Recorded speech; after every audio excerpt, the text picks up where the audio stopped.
What is going on, investors? Hopefully you guys are having a great day out there. That's right. It is time for the weekend stock show. This time coming to you on a Sunday, courtesy of all of the veterans out there. It's Memorial Day weekend. I know it's a time to have a 3-day weekend and have fun, but I just want to thank everybody out there, all the men and women out there, not only the ones that have served, but their families as well. Just want to send my appreciation out to all of you during this weekend. Now, on today's show, it's going to be a meme-heavy show. It's actually going to be more of a technical-heavy show, okay? We will talk about the earnings calendar. We'll also take a look at the economic calendar for this week. There's actually some interesting data that is going to come across this week, could drive some markets one way or another, or could continue the narrative that we have in the market where inflation is coming, we've got economic comeback coming, those types of things. We'll talk about that when we look at the economic data. We've got some earnings coming up this week. We'll take a look at those as well. And not a lot of companies, honestly, reporting earnings this week. So we'll talk about the key ones. We've got a few next week as well. It'll be an interesting week on the channel when we get into that. Now, probably the biggest news, at least in the markets that we follow here on the channel, is Bitcoin. The crypto market has been on a steady decline.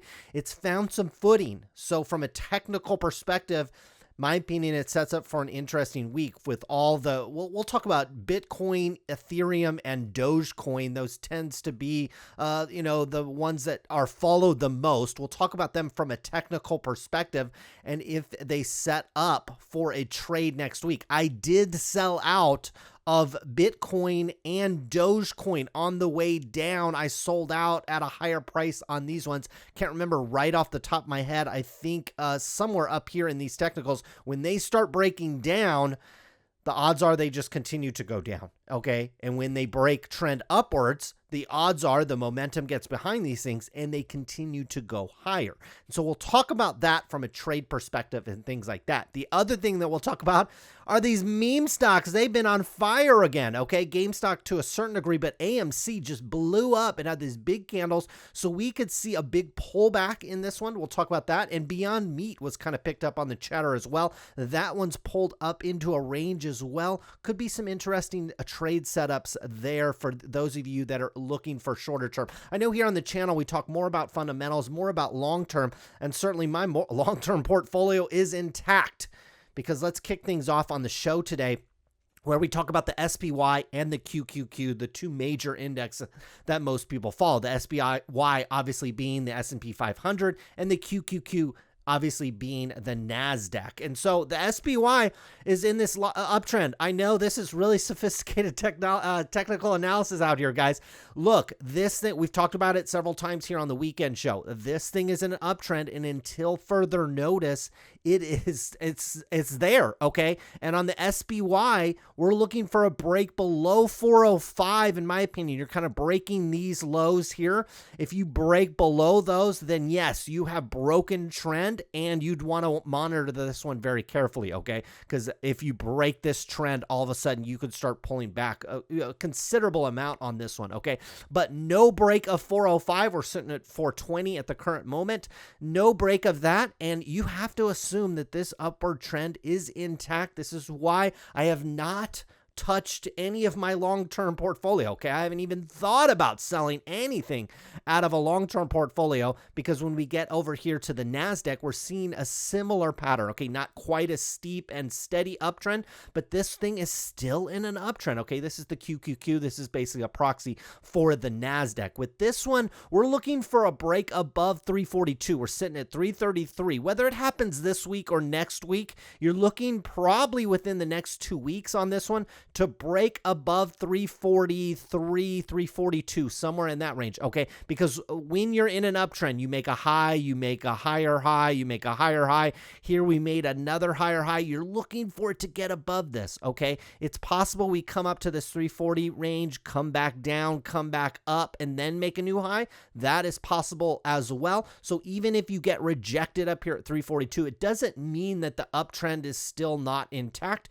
You see, there are times when you make some lower highs and this uptrend is still intact. It's really a break below the previous lows, which are currently sitting at 316. You could even come back a little further down here to 300. You break below that, and then yes, I think you've completely broken trend on this one, and you'd want to monitor that going forward. Now, in terms of next week, what's going to be driving the market? There's some key economic calendar events heading into next week. Obviously, Monday is a holiday, Memorial Day, as we talked about, but so things kick off on Tuesday in a major way. You got the ISM manufacturing PMI that is expected. It appears to come in basically flat, kind of month over month. It kind of gives us an indicator of imports and exports, how the US dollar might trade in the coming weeks and months ahead.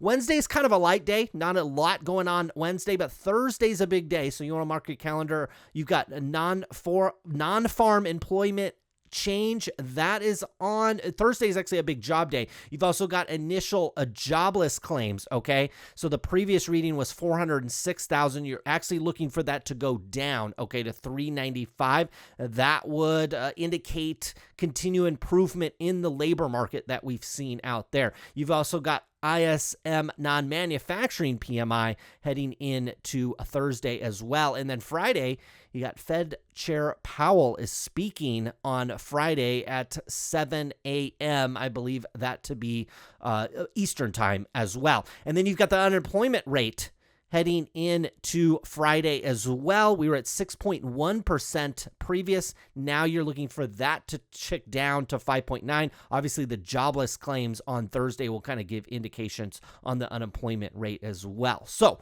we'll see what happens there. Now, in terms of earnings next week, somewhat of a light week. You've got Zoom Video on 6.1. You've got Advanced Auto Parts on 6.2. Splunk on 6.2. Slack, which has been absorbed by Salesforce.com, but I still think they're reporting their earnings as a separate company, at least at the current time. Don't expect the stock to move around since they've already agreed, I think, on a acquisition price. But that's 6.3. Lululemon, every guy's favorite pants when they go to the gym, is 6.3. And actually, Lululemon makes some nice men's products. I encourage you to check those out if you're into that kind of stuff. And Gamestop, which ties into today's theme of the show, they report on 6.7. I tell you what, we'll probably do it on the channel. I know everybody just looks at that as kind of a meme stock, but when you look at the financials of GameStop, I don't know about the valuation right now, but certainly before, it actually made a lot of sense that these guys were short squeezing these guys out of there, because when you looked at GameStop, not necessarily from a technical perspective now, I mean, it's gotten way out of whack, but way back when this was like essentially a penny stock, actually wasn't that bad. We'll get to that in a minute. Let's kick things off with the crypto. Okay, so we're going to talk about Bitcoin. Last time we had a show, we skipped last week. I was at a wedding, and so we basically missed a whole week on price action on this one. So we were hanging out way up here above 49, 50,000 on Bitcoin. Once you broke this level, I think I sold somewhere here in this 45 because this was a key area, okay? 45,000 was a key area. You broke that. It started breaking down. I didn't sell it right when it started breaking down. I kind of waited for these candles to appear because you had this big green candle. You were going to just slice all the way through this. Logically, you were going to come down to these highs here, which are about 40,000. And it just kept going. Okay, it came down to this area here at 34,000. Now, the mega bears, okay, the people that are super bearish Bitcoin, they are now predicting this thing to come all the way down here, like to these levels down here. I've seen a lot of like the mega bears on crypto. They're saying this thing's coming down to 17,000. And certainly, yeah, under 20,000 is kind of what I've been seeing. Technically, yes, that is certainly possible. Okay, now, can we get there overnight? Yeah, sure. I guess you probably could, especially on something like as volatile as Bitcoin. But here's the levels that I would be watching with this one. If you already hold some Bitcoin, if you want to trade it, however it is, or if you want to just acquire more on the quote unquote, buy the dip, I would intelligently buy the dip on this one, okay? Because we've completely broken trend on this one. The trend is down, and it is a big time down, okay? A key level, right now, right when I'm recording this, we're sitting right around $3,600 on Bitcoin right now. $200 under that, you have this 3,400 level. Now, we've wicked through it several times over the last few days. That's a key level. You get a solid candle going down below 3,400.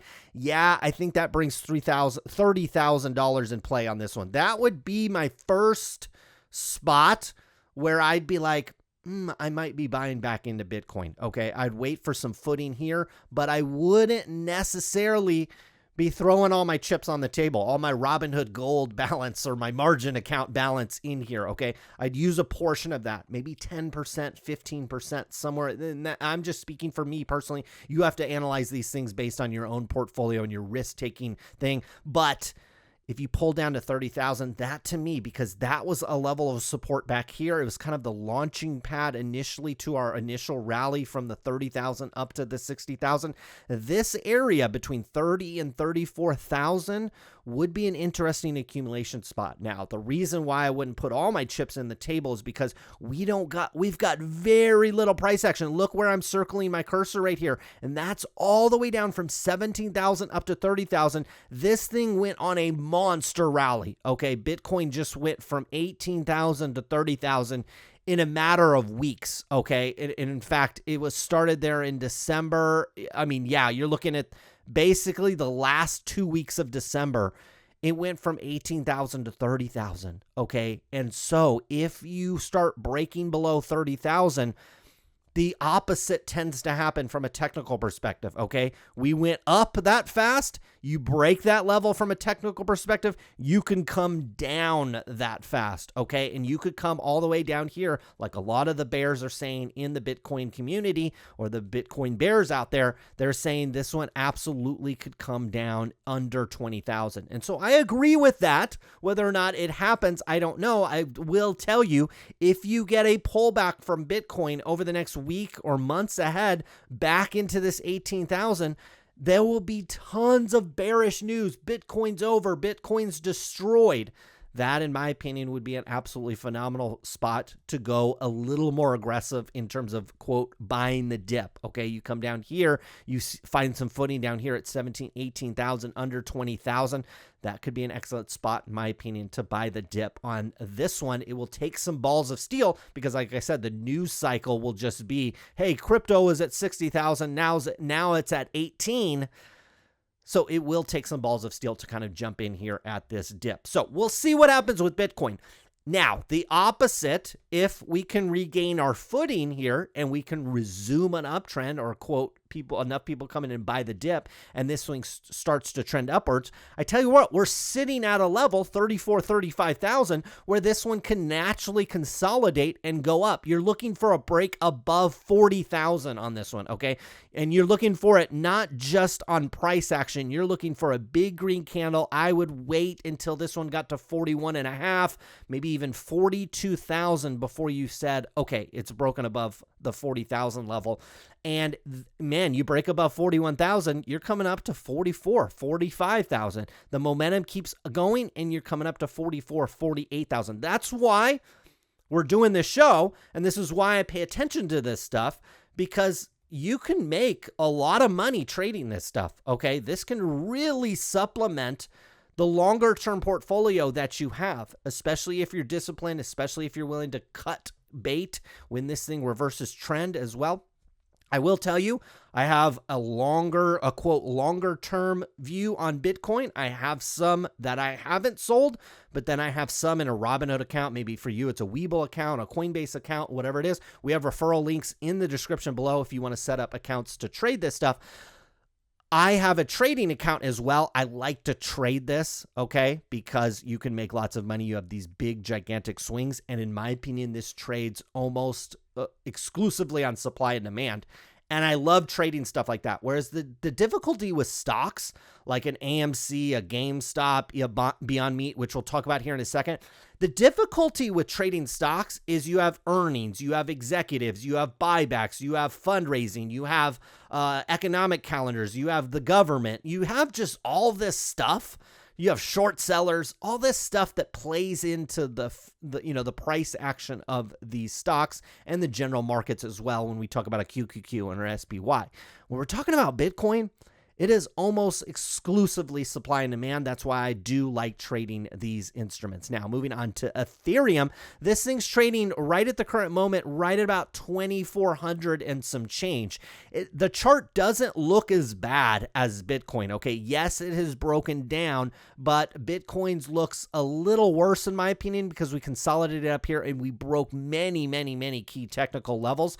And again, like we talked about, if you break this 30,000 level on some momentum, this one can come way down, like way down. So I'd be a little cautious with Bitcoin. I'd be a little bit more quick on the trigger in terms of buying and selling that one, especially selling that one, setting a stop loss, those types of things. With Ethereum, not as bad, okay? Because yes, there's a key technical level here at 2,000, which is about $400 lower than where this thing's at. If you break this $2,000 level, tell you what, 1,500's back in play on this one. That's where I'd be interested in maybe potentially buying more of Ethereum. Now, but what's interesting is Ethereum is like literally $100 away. We break above 2,500 and yeah, 27, 28's back in play. You break above 28. I'm actually going to put that line in here. If you break above this level right here, this 28, 29 level, well, all these highs are back in play, okay? And you're coming back up to 32, 3,300 on this one. So from a technical perspective, I like the setup in Ethereum a little bit better. I think there's a little less risk and equally amount of reward as with Bitcoin. I tell you what, you buy in at these levels, if technically this thing continues to break down, you're still looking at close to 50% downside on this one. Okay, so you got to be really careful. If you're going to be trading Bitcoin, I think you need to be very, very careful and don't be scared to cut your losses if you start slicing through these technical levels. Okay, whereas Ethereum, the technical levels look a little bit better and look a little bit more secure. And if you, the momentum, look, we made a low here, a higher low here. If this thing can walk up to 2,500, that would be another higher low. And you'd be looking at a trend, something like this, okay, that is materializing, okay? This uptrend, you start walking up this uptrend, you get above 2,900 on this one.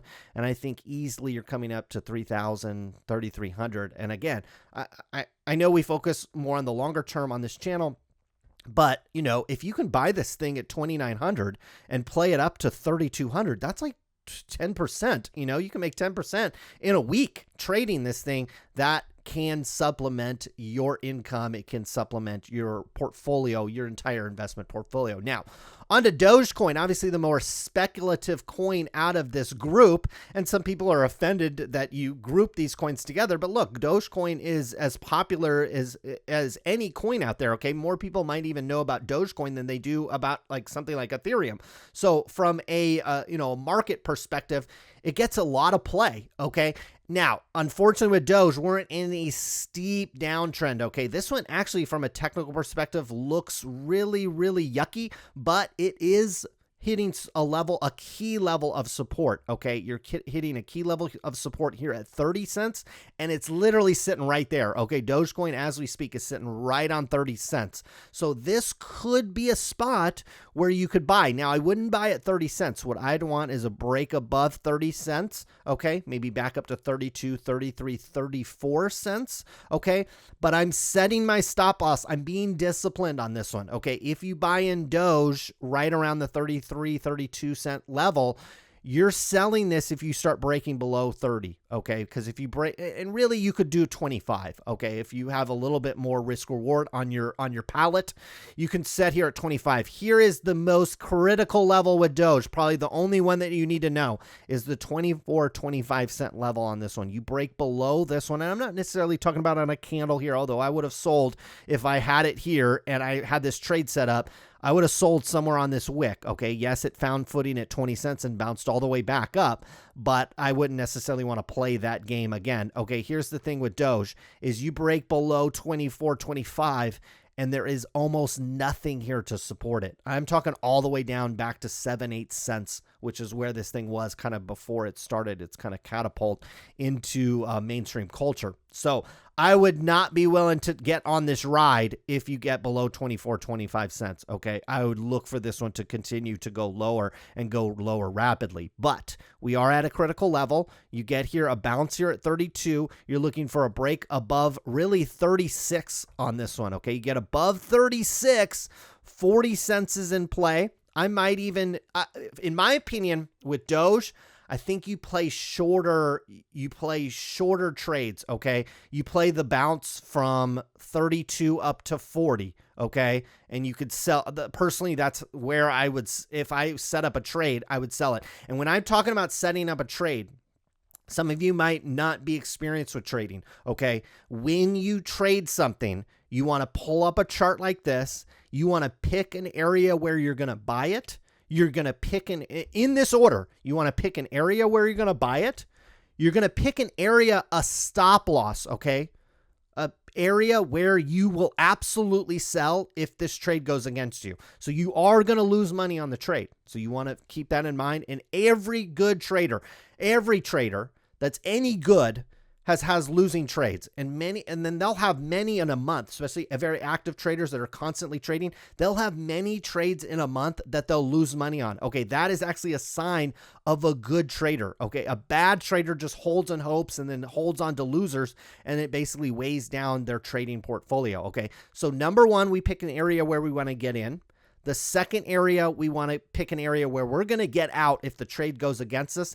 The third thing we do, and equally as important, is we pick a level where we're going to sell this thing. All in advance, all before when this thing reverses trends and the memes come out and Elon Musk starts tweeting about it, we already have a predetermined plan, okay? For me, with Dogecoin, I would buy back in 32, 33, looking to play just very lightly, okay? I'd very lightly buy at 32, 33. I'd have a stop loss down here at 25. Okay, you break above 36, 37. I might even add to the trade just a little bit. Okay, because I think you're coming back up here to 39.40. Okay, on that momentum, maybe even a little higher than that. I would get out of this one at 40 cents. I would actually start to get out of it at 40 cents, and I would continue. I would just be out of it 100% by about 44, 45 cents, somewhere in that range. Okay, so just off the top of my head, loosely going through that's how I'd play this. You have about 15 cents in upside, and you have about 7 or 8 cents in downside. That's not bad risk reward. Let you decide if that's what you want to do. So that was the cryptocurrencies. Now on to the meme stops, because I think there is opportunities to make money here as well. Whether or not you're surfing the message boards on these ones, I'll let you decide if you want to do that. From a fundamental perspective, these make no sense. A lot like cryptocurrencies, doesn't make a lot of sense. But look, it's not for me to sit here and make sense of these things from a fundamental perspective if from a technical perspective, people are trading these things. Now, GameStop's actually at an interesting level. So this is the GameStop chart. We'll look at GameStop, AMC, and then we'll look at Beyond Meat, and we'll send you along on your beloved Memorial Day weekend, where we just want to thank, again, all the men and women out there and their families for serving this country. We really appreciate it. So GameStop is hitting a key level here. Okay, this thing's at 220. So on Tuesday, I'm actually going to kind of peek in where this one's at. We break below 220, and this one's probably coming down into the, it could come down, in my opinion, all the way down to the 140s, okay? You come down here to 140, you could potentially want to, come in here and buy the dip on this one, okay? But you have big sideways consolidation with GameStop. I mean, yeah, we had this big parabolic move, but we've really been consolidating sideways between 137 and 280 on this one. That's big. That's like $150 in sideways consolidation. Okay, from a trading perspective, you like that, okay? We're at the top of the range on this one. Wouldn't be interested up here, okay? Wouldn't be interested in the top of the consolidation zone, but you pull down into the bottom end of the consolidation zone, 130, 140, somewhere in there, would be interesting to maybe, think about a bounce there, okay? And when we talk about bounces, we don't just, if this thing puts a big red candle tomorrow or on Tuesday and you're sitting here at 139, you don't just put the buy order in, okay? Look at the times it is bounced off of 130, we'll call this 140, okay? It's come down here, it's put a green candle in, it put a higher low and a higher low, okay? Same thing here. We had a low here at 140, and then we put a higher low and a higher low, and you even kind of walked back to it, and then you resumed kind of an uptrend, okay? So that's what I would be looking for, is a bottoming down here at 140 and then a resumption of an uptrend. That's probably where I'd like to catch that one on a trade. Now, AMC has done the parabolic move, okay? It has done an absolute parabolic move. So what happened when GameStop did a parabolic move? It came all the way down. AMC's had a parabolic move back here. In fact, this parabolic move's even higher, and it came all the way back down. What am I expecting with AMC? It's at $25 right now. I'm expecting this thing to come all the way back down into this consolidation area between $8 and $14. That's where I would expect this one to come back. If you want to go short this one, you know, you do that at your own risk, okay? But me personally, I wouldn't necessarily want to put that trade on. It probably would be expensive as well, or hard to do because this stock is hard to borrow. I would imagine the premiums on the options on this thing have just ballooned as well, since you've got this massive volatility.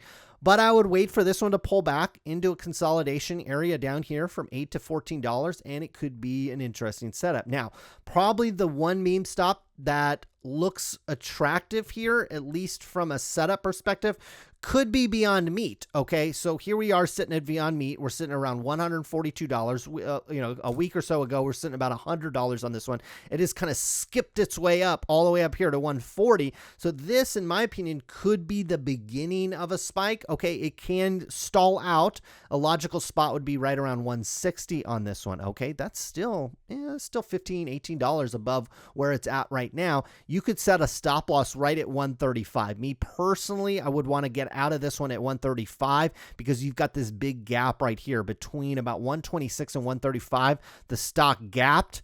So as you walk back down here, there is not a whole lot. I mean, we do have some sideways consolidation here to support that level, but I personally would look at this as a trade. I'd want to get out of here at 135, but I could see playing this one all the way up to 160. And I tell you what, with these meme stocks, the momentum, the big green bars that they can print, look at the volume spikes that we're seeing here. This thing, if it breaks above 160, I tell you what, here's what I would do.